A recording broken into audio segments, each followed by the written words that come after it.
Why are we protecting countries that don't protect us? And I've always felt that was a weakness of NATO. We were going to protect them, but I always said when in need, they won't protect us. I think you might have that backwards. President Trump wants NATO countries to help in his fight against Iran, but his ask comes along with a threat, telling the Financial Times if there's no response or if there's a negative response, I think it'll be very bad for the future of NATO. Joining us, the Defense Minister of Estonia, Hanno Pevkur. Thank you so much for joining us, sir.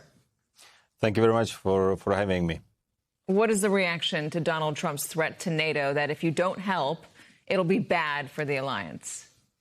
Well, first of all, I would like to say that Estonia has always been a very strong ally also to the United States. We've been together in Afghanistan, we've been together in Iraq, we've been together in the most toughest regions, like Helmand, for instance, and we've lost per capita the same amount of people and soldiers as the United States. So we've been, after 9/11, together with the US, and definitely when one of the allies feels threatened or needs help, then of course all the allies will contribute to each other's security.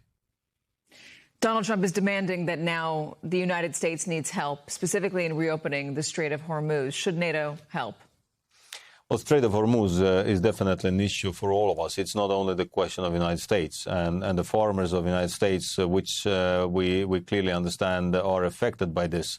And the season is coming. So it's the same also in Estonia, that the season is coming, the oil price is going up, and nobody wants to see that. So when we want to fight with that, and when we want to be in normal situation again, when the oil price is normal, then we need to deal with that issue. And of course, collectively, we have to see it's not only the question of NATO. U.S. is also part of NATO.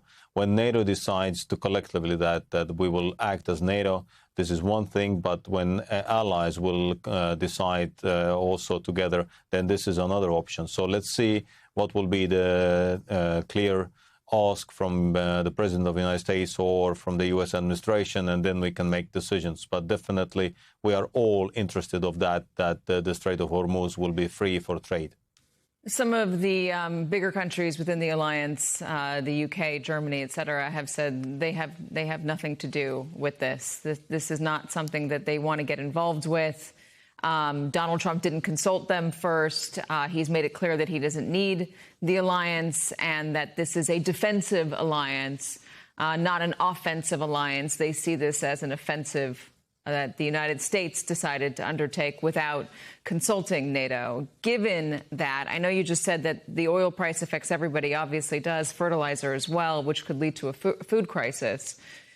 Given that, do you see any further reason to push within the alliance to have the position change? Well, and to add to fertilizers and oil, we need to add also the LNG. So that means that all the energy and also fertilizers are affecting us. And as I said, it's our common concern at the moment. So when the U.S. representatives in NATO will raise that issue, then definitely the allies will discuss that.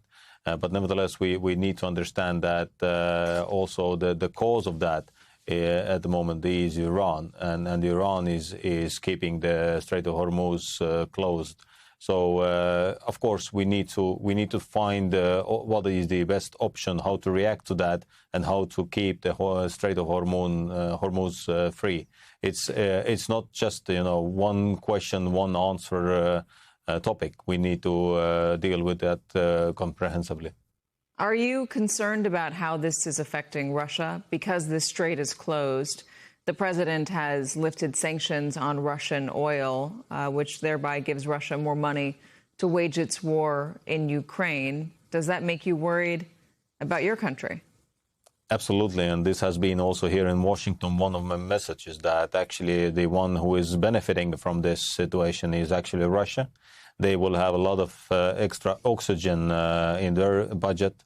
So they've calculated their budget in this year with the oil price of $40-50 per barrel, and now it's double. So definitely they will have a lot of new money coming into the budget, and they can conduct the war in Ukraine more freely And definitely Russia is benefiting from this situation. So the sooner the situation in Middle East will be settled, the easier it is also for Ukraine. And to be honest, from our perspective, from the European perspective, the situation in Ukraine is still the most concerning one. And we need to handle also this situation, how to give Ukraine the best possible best possible option for the negotiations for the peace. Hannu Pevkar, thank you so much. Defense Minister of Estonia, really good to have you. Thank you.